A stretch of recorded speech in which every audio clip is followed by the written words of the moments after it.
Saya mewakili, saya dulu purna migran Pak, dari Singapura tahun 95 sampai 97. Waktu itu saya duduk, sudah kuliah semester 5 kalau tidak salah Pak, saya cuti 3,5 tahun di UNES. UNES.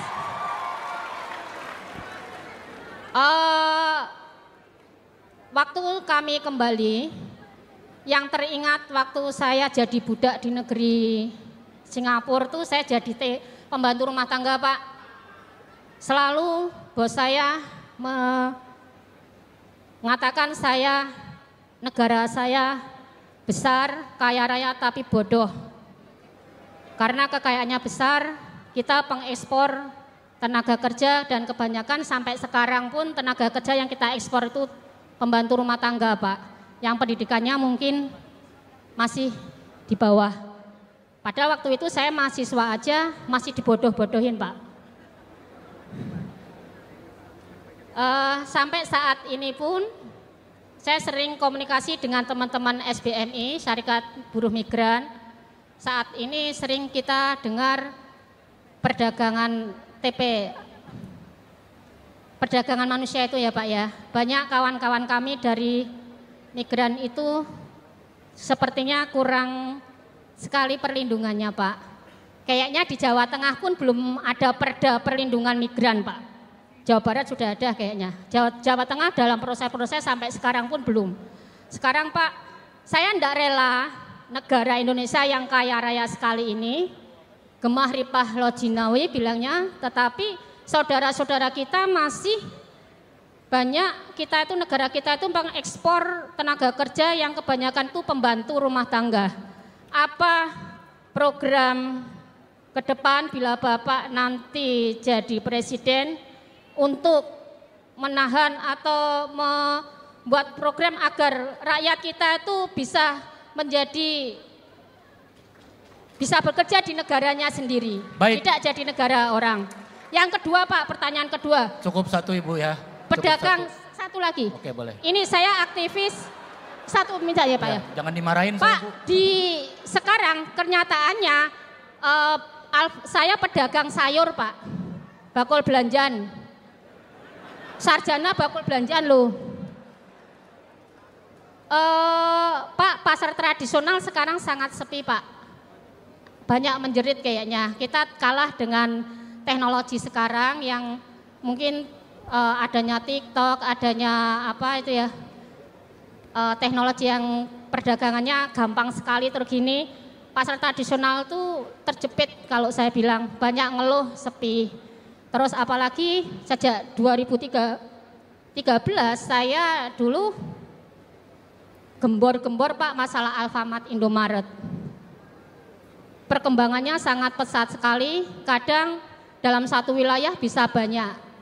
Bukannya kami menolak kehadiran mereka, tetapi apa program yang Bapak tawarkan untuk melindungi kita retail-retail kecil agar tidak tergerus oleh mereka dan kita bisa hidup bersama orang pribumi, ndak mati Pak dengan Mike Tyson itu Pak. Ibaratnya kan kami elipikal, mereka Mike Tyson Pak. Oke. Itu aja. Siap Bu, terima kasih Bu. Makasih. Silakan Pak Anies.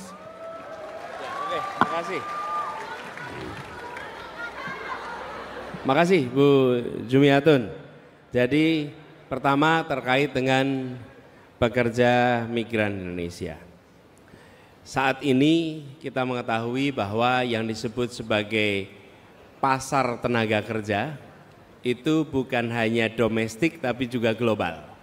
Itu adalah pasar tenaga kerja. Nah, kita ingin agar di pasar tenaga kerja yang global itu warga Indonesia bisa berpartisipasi, ya domestik ya global.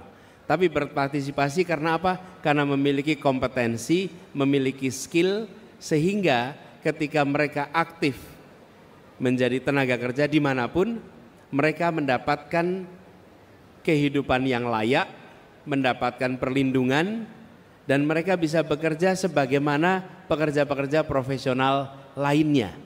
Jadi kita melihat pasar tenaga kerja global itu sebagai sesuatu yang positif. Bayangkan di banyak negara dibutuhkan caregiver. Apa caregiver itu ya kalau bahasa orang yang merawat orang tua, tapi bukan perawat, tapi pemberi pendamping. Dan itu sebuah profesi yang sekarang di banyak negara maju dibutuhkan. Punya skillnya, ada trainingnya. Nah, kita punya potensi, belum nanti juru rawat dan lain-lain. Termasuk juga yang tadi disebut sebagai pekerja rumah tangga, PRT. Nah, kita melihat perlu ada satu ya, Bu Jumiatun, perlindungan dari A sampai Z, dari pra berangkat sampai pulang. Itu harus ada perlindungan. Yang kedua, harus ada pembekalan yang tepat. Sehingga ketika mereka bekerja keluar, mereka memiliki kompetensi dan bisa mendapatkan pekerjaan yang sesuai. Nah, bagaimana mengerjakannya?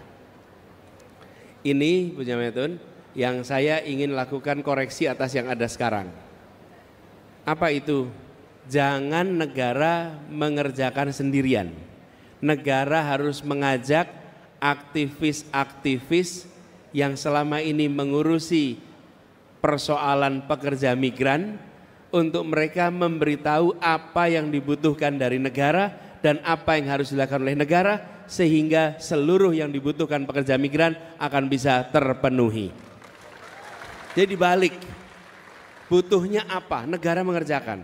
Jadi Bu Jumiatun, saya pernah datang ke desa pekerja migran di Wonosobo yang banyak sekali mengirimkan tenaga kerja. Lalu saya ketemu dengan mereka-mereka yang seperti Bu Jumiatun juga sudah pulang dan menceritakan bukan hanya apa yang seharusnya, tapi penderitaan yang dialami. Dan itu miris. Dan saya pernah waktu itu ketika saya sedang bersekolah di Amerika, menjemput seorang anak dari anak Indonesia yang kebetulan masuk di dalam lingkaran problem tenaga kerja yang ilegal. Waduh, luar biasa penderitaannya. Nah, kami ingin bekerja bersama supaya dapat masukan yang benar, gitu ya, Bu Jumiatun. Lalu regulasinya dibuat sesuai itu. Jangan jadi pemerintah punya kewenangan, sering saya katakan bukan berarti punya pengetahuan. Yang punya pengetahuan yang mengerti. Lalu UMKM, ini yang kecil ini prinsipnya yang kami pegang adalah bagaimana yang kecil itu tumbuh. Yang besar tidak dimusuhi, tapi tumbuh. Nah, apa yang perlu dilakukan? Satu, akses permodalan.